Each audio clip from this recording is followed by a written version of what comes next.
everyone. Welcome to Care Lab. Care Lab time. I love it. I love it. Yay. This is always one of the most fun parts of my days when we get to just like sit around and talk about Care Lab issues, check in with each other. How's everyone doing? We have a very special guest with us here today. Chris? We do. I'm a guest on a podcast. Oh my gosh. It's never done that before. Well, I'm going to follow your lead. So this is great to be on your new show. Congratulations. Thank you. Thank you so much for being here. So so here's the deal, Chris. We'll actually introduce you and stuff in a little bit and tell people why you're important and why you're here. I'm in comfortable company. You know, I have 4 sisters, so I was trained well. I'll follow instructions. Okay, great. But first, we're gonna chat about the really important stuff. I have a very, very, very important question for both of you. Are you ready? I'm not ready. Okay. But I'll do it anyway. Well, buckle up, Buttercup. Are you dogs or cats? Are you a dog person? Or okay. All right. Chris? Chia pet. I was not expecting that answer. No, not at all. Okay, why? I don't want to take care of any more heartbeats. That's fair. I don't really want to care for anything else. My sister-in-law has 4 kids, 2 dogs, and they just got a hamster. And I'm like, dude, That's I a can't. lot. That's a lot. Listen, I have 3 kids and a dog and some fish, which we can hardly keep the fish alive. Yet the kids keep asking for more pets. I'm like, I can't take care of no more things. I'm barely taking care of these things here. Mm-hmm. You included, kid.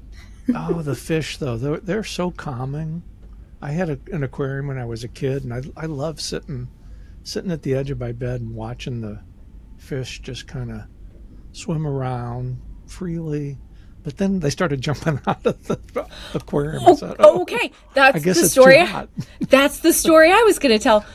We had fish for like a hot second when I was a really little kid. I think I was probably maybe 3 or 4.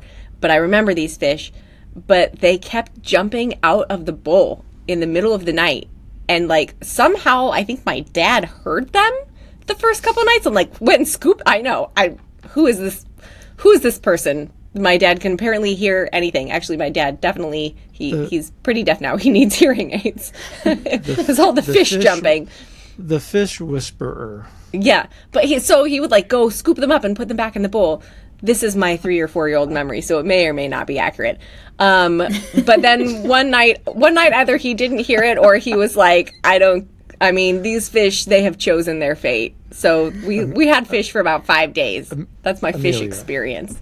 I'm going to give you a quick tip. Okay. Never let the truth get in the way of a good story. Fair.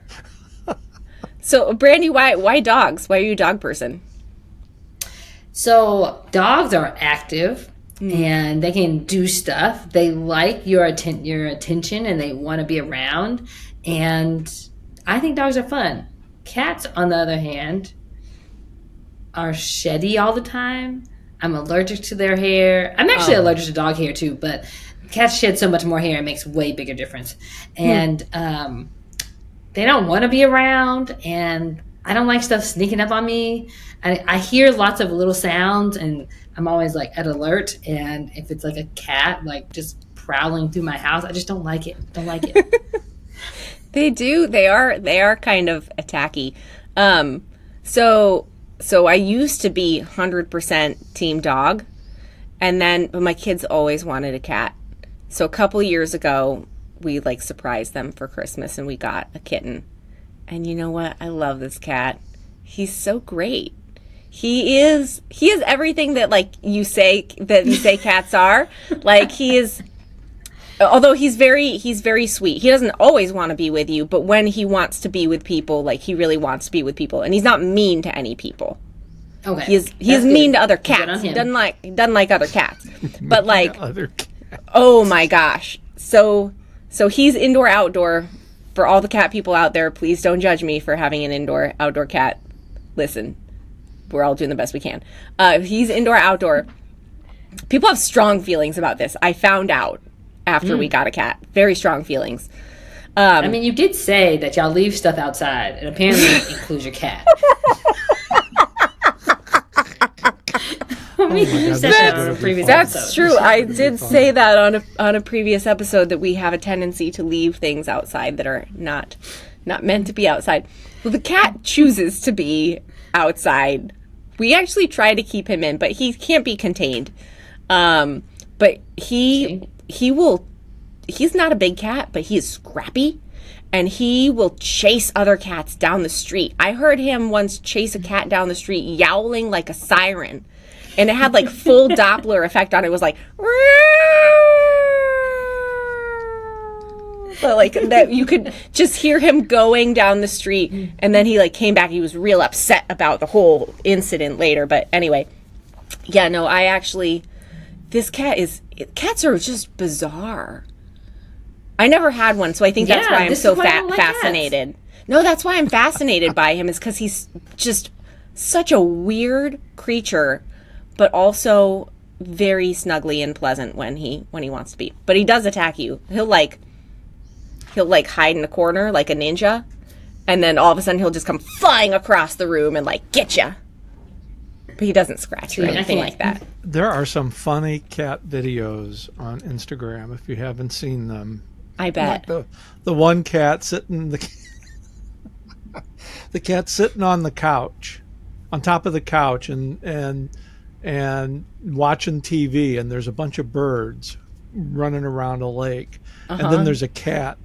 There's a cat on this TV screen running after the birds, and then the cat that's sitting on the couch jumps up like they're going to go into the TV and falls down. The cats are entertaining when they're somebody else's. They're really they're so entertaining. I don't know. So this is another debate. We could have it another time. If cats or dogs are smarter. I'm pretty firmly on team dog for which is smarter. But I also think it's like just a type of intelligence too. Like cats are so incredibly like kinesthetically intelligent, just the way they move their bodies, and they're just incredible hunters. And I mean, that's a kind of intelligence, right? But like not necessarily good learners. I found like there's a reason you can't train a cat. Yeah, they're that's really that's right. They are instinctual. Yeah. You can teach a dog. You can't really. Cat's gonna do what the cat's gonna do. Exactly. And I wish a cat would jump across the room and get me, because he'll get punched in the face in the air on the way. Just reaction. That's just what would happen. I'm just saying. Then the cat might learn. Then the cat might learn. Cat might learn. The cat gonna learn that they shouldn't be at my house. That's what they learn. Dr. Seuss might have a story somewhere there for you. The Cat and the Hat. So. Oh, right. Yeah. Well, that cat was very persistent. He didn't learn either. See? There we go. Okay, should we hashtag CareLab something though? Let's CareLab something. Let's CareLab something. Okay, so let me introduce Chris a little bit now and tell everyone why he's such a wonderful, fabulous, special guest today. So Christopher McClellan is the founder of Whole Care Network, which is a pretty amazing site. Started as and Chris, you can just jump in and take over here if you want to, but I'm so proud to, one, be your friend, and two, to work with you on things with Whole Care Network University, but also to, have you here on the podcast today because you're such a wealth of information and knowledge and experience. Whole Care Network, which, by the way, if you're listening to CareLab, you probably know that we are hosted through Whole Care Network. So if you haven't checked out any of the other podcasts there, you definitely should go. There are how many podcasts? I mean... Well, there's over 70 podcasts. There's, I think, about 10 that are currently active. But the one of the great things about podcasts is that they live on. and that information is always available. In fact, my Healing Ties podcast, which I have not, I have not produced a Healing Ties podcast in maybe 2-3 years now. It still gets about 1,000 downloads a month because it's readily available. And the topics, especially when we're talking about care and senior care, those topics are always relevant. But I just think podcasting is really the best mechanism to share information and referral, because it all comes from our heart and our voice, and we tell our story why, and makes people feel comfortable with what we're trying to do. And of course, Chris, you kind of got into this because you have your own caregiving story, which I'll let you share, in whatever level you feel like sharing it right now. And then we'll kind of get into the topic at hand that I wanted to go over with you here today. I'm always happy to share our caregiving story. And I'm a firm believer now, after, goodness, it'll be 10 years since Richard made his life transition next Saturday, which would have been March 9th. But I'm a firm believer, and people have heard me say this before, it's through story sharing where diversity meets the road to collaborate on a common cause. Mm-hmm. And our common cause is to support family caregivers in all facets. Our story, we were fortunate, we had our story told in a 2014 Pulitzer Prize nominated caregiving story, In Sickness and Health, A Couple's Final Journey. The story is 10 years old, still available online. It's been read over 500,000 times since it was first published. And the thing about our story is that people could put themselves in our shoes. They could understand the trials and tribulations of dealing with the medical system, dealing with social workers, dealing with clergy, dealing with all these different disciplines that come up in the midst of caregiving that in most cases people aren't used to dealing with. And what happens when you're in an emotional setting, you kind of tend to make poor decisions in the midst of an emotional decision when you're trying to access all this new information. It just happened to be an afterthought that the story was about two men. Mm-hmm. And that was, as I reflect back on all the wonderful comments, and I still get comments today about the stories, it reminds me about the welcome, the wholeness that people have when it's centered, especially when we center around care. Because there really is no social issue out there like caregiving that brings a group of diverse people and families together. There's no boundaries when it comes to caregiving. It's, you're black, white, yellow, gray, gay, straight, Muslim, Christian, Jewish. Everybody is impacted by caregiving. And it's through these stories that we share with one another that we get to learn that, we're not really that much different with each other. We all want to experience three things: love, care, and commitment. And we all experience those in different ways through different, our culture, but it really is the same language, because caregivers need three things: validation, resources, and respite. And what better way to get those three very critical areas than from one caregiver to another? And so and you highlighted there that so much of the caregiving experience is universal. It's something that can be shared and understood across kind of all boundaries. But your experience being a part of a same-sex couple during the caregiving experience probably did have some additional challenges that went along with that. Can you talk a little bit about what that was like and how that impacted your experience? Hey there, it's Emilia. Listen, I am so thrilled to have a great resource like Ask Sammy as part of the Care Lab team, and here's why. It's a game changer for aging in place because it makes it so simple. All you do is ask. Just type in your question or even tell Sammy what the problem is and get tailored solutions. Everything from innovative adaptive equipment to comprehensive resources. It's a great way to become more empowered, to live more independently, and to live with greater confidence.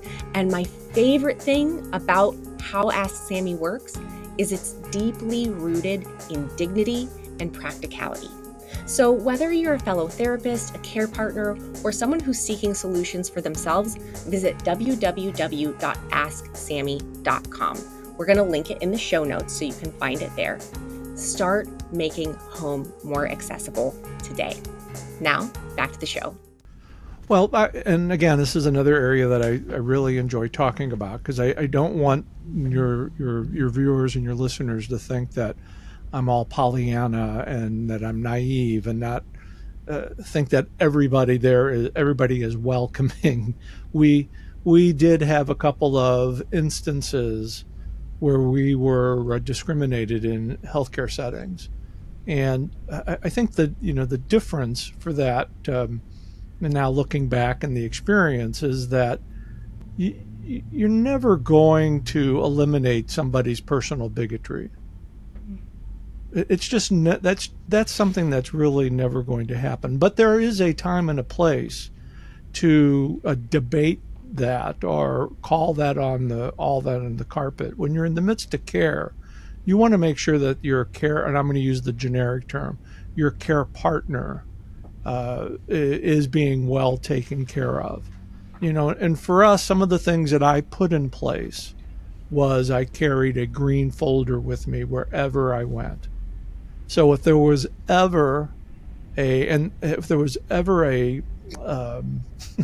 was going to use a bad word, but if there was ever a problem, I've been a bad influence on you, Chris.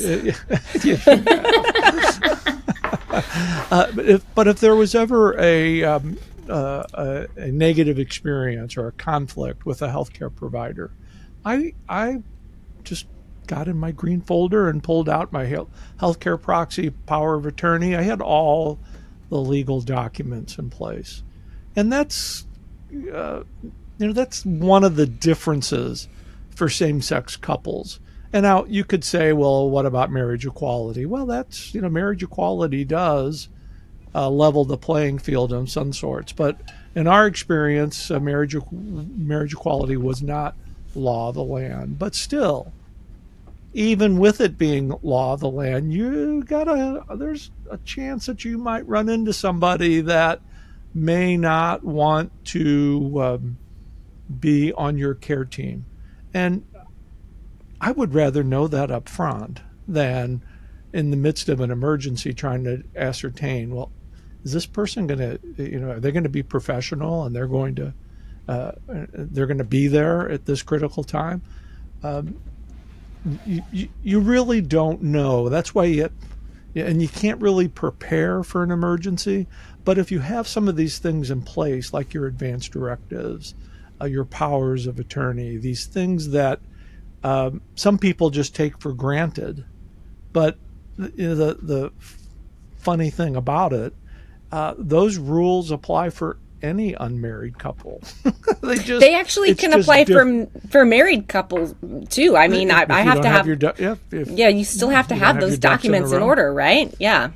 Well, I think of it if you're sending a kid off to college, and that kid is 18, 19. If you don't have those, who is the power of attorney? Who can speak on this person's behalf?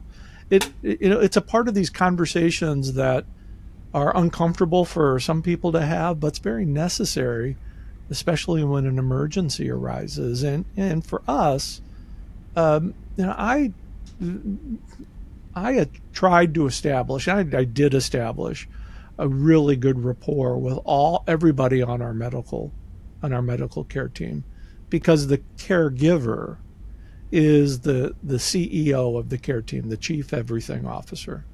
And if a physician or a nurse assistant, or I'm sure occupational therapist would never do this, but if they're not asking questions about the to the caregiver about your care partner, then they may not be somebody you want on their care team, and it's okay. It's okay to move on to somebody else. I fired a hospice, so it's like you are the CEO, and you have to develop those strong relationships with your care team. And if you're not comfortable with one of them, or if they're not comfortable with you, it's better to move on before there's a problem. I think that's such a good point that you bring up, because I feel like I encounter people who don't feel empowered to be in charge of their care or somebody else's care and defer everything to healthcare professionals. And while I appreciate people listening to what I have to say because I'm a healthcare professional, at the end of the day, I don't live there with you. I'm not the person who's sick or hurting, and I'm not the person caring for them. I'm trying to support you in doing that. And so if you don't feel supported or not getting information in a way that works well for you, or there's not a back and forth or whatever, there are many professionals everywhere you are at, and it's okay to find somebody who's going to listen to you, because that's super important. Because if we healthcare providers don't listen, so many things can be missed and be wrong.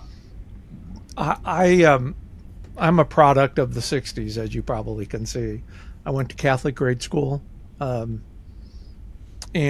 my upbringing always told me, and I think this was similar for a lot of folks that are in my age and a little bit older and maybe a little bit younger, that authority was always right. You never questioned authority. It's like, well, why would I question that 300-pound nun with a yardstick in her hand? I wasn't going to question her. But we come from that mindset that if authority is all knowing and all seeing, and we're supposed to take everything what they say with 100% assurance. Well, as you get older, you find out that really wasn't the case. But you still have that respect for authority in one sense, but the authority, especially on the care side, the medical team, they have to, it's an equal partnership. They can't do their job unless they're asking questions. And I had a doctor tell me one time, she said, the best patients are the ones that ask questions, and that's the patients that I want to have. And I kind of take this a step farther with folks, especially that are right into getting into caregiving, because it happens for one or two reasons. It's an unfortunate accident or an untimely diagnosis, and you're suddenly thrust into this. But you have to feel comfortable in asking the questions, and even if you can't pronounce all those big words, or if you can't pronounce the names of the prescription, demonstrate to the healthcare provider that you're trying and that you're learning, and you're not afraid to talk to them. Yep. So I have a question for you. So the Sure. The green folder with all the documents. Yeah. When did you put that in place? Did you have that from the beginning of time of y'all together? And look at you with it. I have my green. This is my advanced directives. My advanced directives are right here on my green folder. My roommate advanced directives is here. I started putting those together from day one. When the night that we went to, oh my goodness. The night that we went to the emergency room for the first time, it's like they're asking me all these questions. They want to, what's the insurance, all these things. It's like, I need to have something.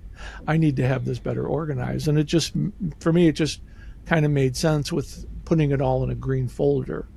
I'm surprised it wasn't purple, because that's my favorite color, but it just, maybe that's what was handed. But that was something immediate early on. And that was because also that first trip to the hospital was where we felt that tinge of discrimination when the emergency room physicians walked into the when the emergency room physicians walked in to speak to Richard, and I'm sitting right next to him, and they're peppering him with questions like blah blah blah blah, and it's like, and I just said, I might be able to help you, and they just looked at me and said, well, who are you? And then the next day, the assumption, the assumption that you weren't the partner. Mm-hmm. Right. Yeah. And the next day when we went down to nuclear medicine, and the tech asked me, well, who are you and why are you here? And those, any gay person knows what that means. And I'm projecting here, but I'm pretty safe in saying this. If that was a woman sitting in that chair next to Richard, they would have said, oh, you must be the wife. Oh, that's really interesting. So the way, and this is, I don't know if this is a function of how I was trained or it even being a few years later, or just, I don't know. But if I go into a room and there's someone there with the patient, I always ask what's the nature of your relationship to the folks who are, to this wonderful gentleman or this lovely lady or whoever's in here. And that's just my standard question, no matter who is there, because I have learned that the person that you think is the daughter could be the wife. The person that it's just not safe to ever have assumptions about the nature of other people's relationships. It could be not someone that they're close to at all. It could be someone who's just visiting, that's from out of town, and you don't have the right to share their medical information. So the questions I always ask are, can I just confirm what's the nature of your relationship to each other? And then, is it okay if we talk about your healthcare information in front of this person? Yeah. And so, but I wonder now if, when I have asked that question, if maybe that's been received in a way, I'm a little bit worried that maybe that's been received in a way that was maybe not, felt like not friendly. You know what I'm saying? Well, I would think it would be in how you would say it, not what you've said. And you could always say, I'm here to help you. There's some things I need to understand for. I mean, there's a lot of ways of presenting it, and I know for sure that the doctors that presented themselves to me that day, I know for sure that they, because we had an opportunity. I don't know if I've ever shared this with you. I had an opportunity to present to the whole management team at the hospital. Oh, wow. About this experience. And the hospital went through a whole certification process, a sensitivity certification process. So those are the outcomes of being proactive. I could have went off the rails, and I think we've all seen people go off the rails at the most inappropriate time. Care Lab listeners, it's Brandy, and as the founder of a platform made to make aging in place easier for everyone, I knew it would be incomplete if we did not have education, especially for caregivers. So whether you're a family caregiver or somebody who trains a whole organization, Higher Standards Caregiver training videos are for you. I'm so proud that we were able to partner together with Emilia in order to provide these to you because they're easy for everybody. You get great occupational therapist-led training on topics like transfers and how to care for someone as they age, or maybe as things change when you have Parkinson's. So no matter if you're the loved one who doesn't know exactly what to do next because things are getting different, or if you're a professional who trains caregivers that go into the community and you need some quality education, you get both from Higher Standards Caregiver Training. And you need to check them out at higherstandardscaregivertraining.com.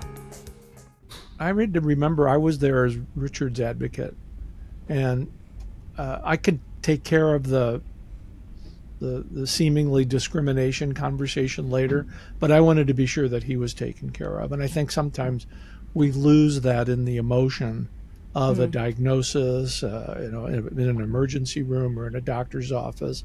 There's a time and place to advocate for your patient, your care partner, and then there's a time and place to advocate for what's the right for proper addressing a patient and their care partner.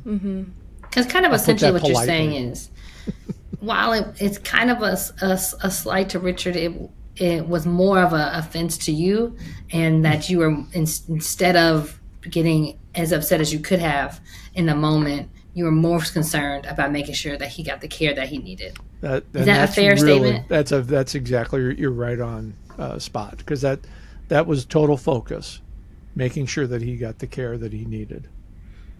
Because it was he was the one, and this is the other thing that we learn in the midst of caregiving, is the caregiver is the co-pilot. We're not taking the medicine, we're not doing the radiation, we're not this is their life, and you're there as their voice and as their advocate. And I have to tell you, I didn't fully really understand this concept until I needed a caregiver a couple of years ago when I had a heart procedure. I kept thinking about, I had all this wonderful advice for Richard, and why wouldn't he just kind of take it? Like, why would I come home from work and the step ladder would be out in the kitchen? It's like, you're not supposed to get up on the ladder. Well, when you're dealing with mortality, you really can't get in touch with that until you're dealing with it yourself. Then you understand how hard it is to ask for help for such mundane things like getting a tea bag out of the cabinet, or walking down the hallway to go to the bathroom, opening a can of soup. You don't really get in touch with how that impacts you until you have to go through it yourself. And I think that's a conversation in caregiving that a lot of us need to have, especially from my era, that because everybody's going to need a caregiver. What is the emotional component of recognizing that you're losing some of those abilities to do some everyday tasks that you've done your entire life, like toileting? I mean, you're a little personal. Occupational therapist, you get it. You can't get any more personal than toileting. And it's such a difference between like being the person who might need the help and the person who's willing. Because I've met so many very willing caregivers who are like, well, they don't need help with their stuff. They need help with their stuff. I can just do it. It's no problem. I really don't have a problem with doing it. And it's not that people are not willing. It's that the person might want to just do that thing themselves, or do anything themselves, even if you're totally capable and willing to help.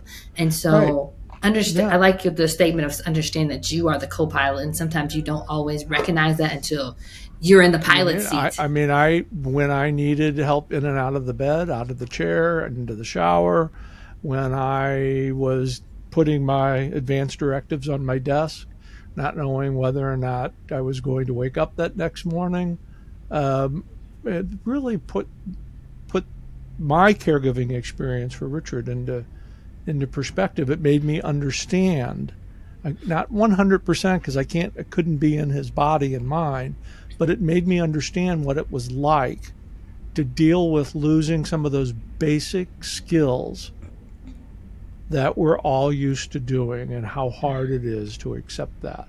And that's as I continue to move forward in this advocacy role, that's an area that I definitely want to talk about. But I want to lighten up the conversation about bathrooming. Can I do that? Is that okay? You want to talk We're about always poop? for lightening the conversation. Anytime. We talk about poop all the time. Poop. Well, we want to talk. We about just did a poop. whole episode about constipation. Oh Yep. well, It was amazing. and it wasn't ketchup, so that's okay. So we made a joke about it. We had a joke about our bathroom chores, and I was totally comfortable doing it, and he got comfortable going on. But again, just there's a lot of caregivers that aren't comfortable. It's okay to say no when it's appropriate. But we had a phrase, pooperama. Pooperama. So he'd be sitting in his chair, and he'd look at me, and I get that look, and he'd say, "You know what? It's time for a pooperama." And I said, "Oh, okay. Well, some days he needed help out of his chair. Some days he didn't. Some days he needed his walker. Some days he did. I always let him tell me what he needed. So we would meander down the hallway to the bathroom. We'd be laughing and joking. We'd be talking, we'd be talking about a lot of things. And then we'd get to the bathroom, and he'd be sitting there doing his business. I have to tell you, we had the most beautiful and intimate conversations that two people could have in this setting. Because how much more vulnerable can two people be at this point? We talked about our life together. We talked about our dreams. We talked about things that we wanted to do together. We even talked about what life would be like for me without him around. I knew from those conversations, I knew everything I needed to know about his wishes when it came time. And those are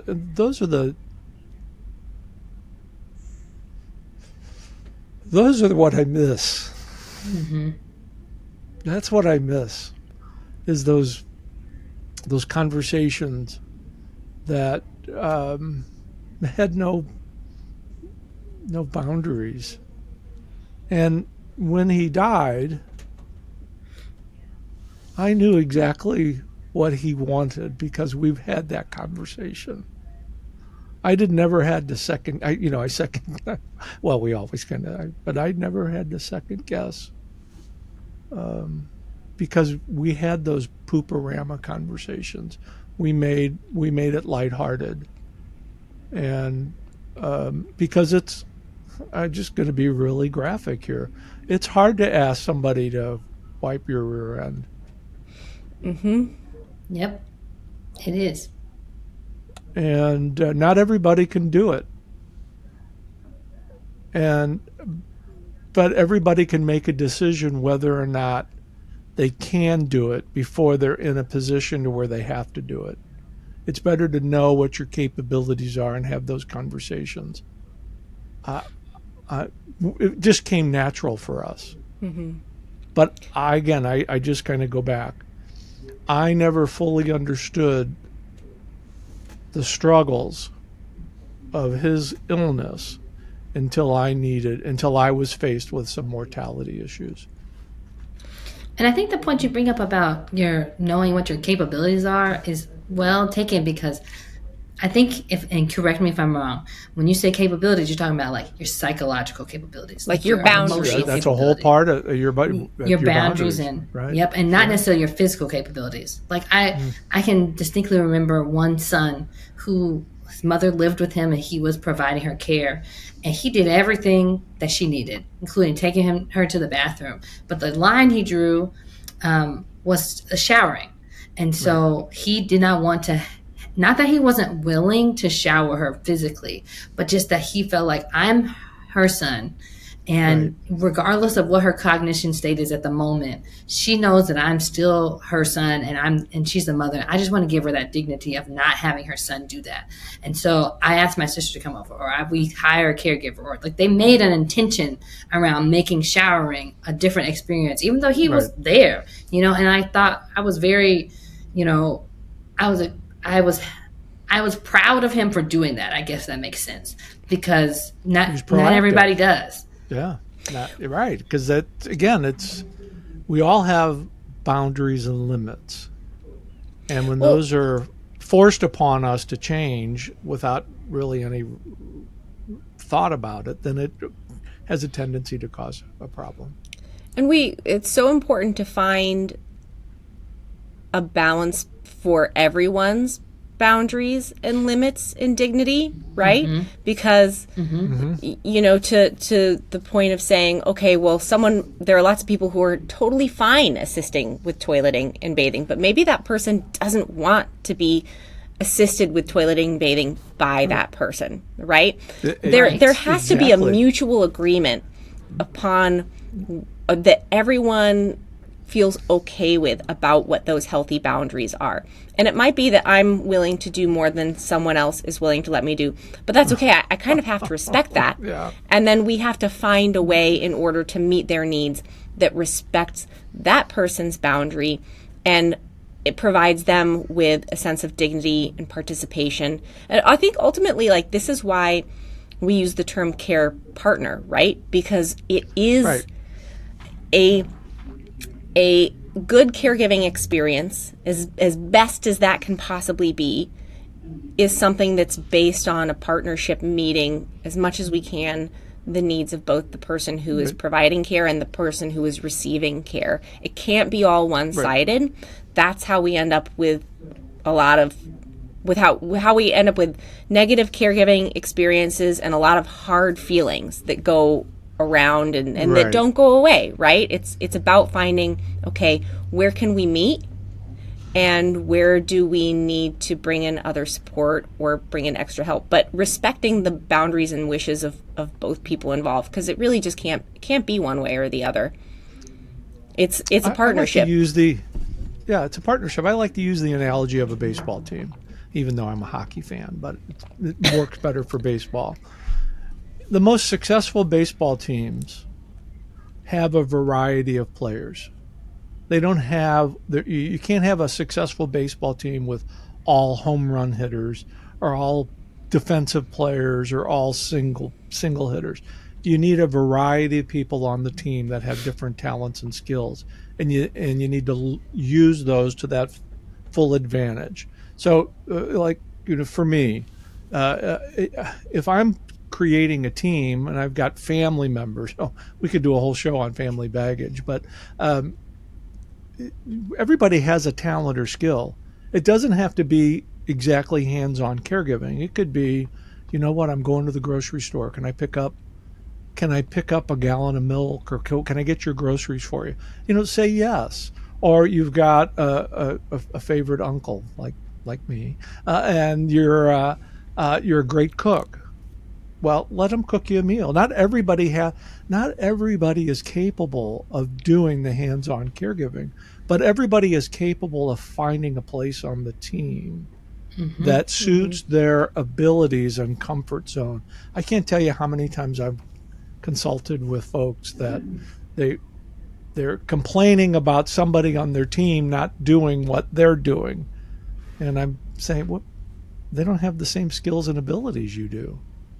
Oh, that's right. Do you have, when you go to work, do you have a variety of different people doing different jobs? Well, this is how this is. You can't impose your skills and abilities onto somebody else. You can only do what you can do, and let them, give people a role that they can excel at. Then you'll win the World Series. There's the end of my baseball analogy. So. No, it's a good one, and I think it's appropriate because in the end, we really do, it does take a team to care for someone, whether, from like Brandy and I's perspective, the healthcare team or the family team at home, the community and neighborhood around someone. No one can actually operate in a vacuum or in a silo by themselves. We all really need folks around us to support us, and that is the way that we can achieve success, and we prevent things like burnout, right, where someone is trying to do it all, and where we can actually genuinely support having the best quality of life for someone, whatever their either short-term or long-term care situation may be. Right. Spot on target. Well, Chris, you're a delight. Well, I like having younger sisters. I have two here, so that's good. Thank you so much for being on this episode of Care Lab. Are there anything else that you want to say? Any parting words of wisdom that you want to share with our audience. And I think that one of the interesting things about CareLab is we have listeners who are caregivers. We also have listeners who are healthcare providers. So I think you can kind of talk to whatever audience you want to. Any parting words? Just put you on the spot. Thanks for being a caregiver, and access all our wonderful resources on the Whole Care Network. Yeah, and there are a ton of wonderful resources at Whole Care Network. There are a lot of great podcasts for you to listen to. Of course, there is Whole Care Network streaming radio, which you can download the Whole Care Network streaming radio app for free, and where hopefully you are listening to CareLab right now. And of course, there's also WCN University, where you can find access to care experts. You can take courses, or you can join the Village to access live events, are some of our most popular courses, and our private discussion forums. So whatever you need, come check it out. And you can get awesome resources like at Ask Sammy. Oh, yes. Absolutely. And yeah, we're all there. This is a collaborative effort. It's not a silo. We're so thrilled to have you as a collaborator on the Whole Care Network and sharing your wisdom and expertise, because there's not one person that can do it all. That's right. Thanks for joining us, Chris. Thank you. This is fun. Yes, congratulations on your show, and continued success. Thank you so much. If you are a CareLab listener, and maybe if this is your first time tuning in and you like the show, please make sure that you are subscribing to the podcast so that you get updates on when the next show drops. If you're already a subscriber, please make sure that you're liking it and share it with someone who maybe would benefit from the information or the show, or someone who maybe you just want to put a smile on their face for the day. Thank you so much for listening. Till next time, we will see you back here on CareLab. Bye. Bye.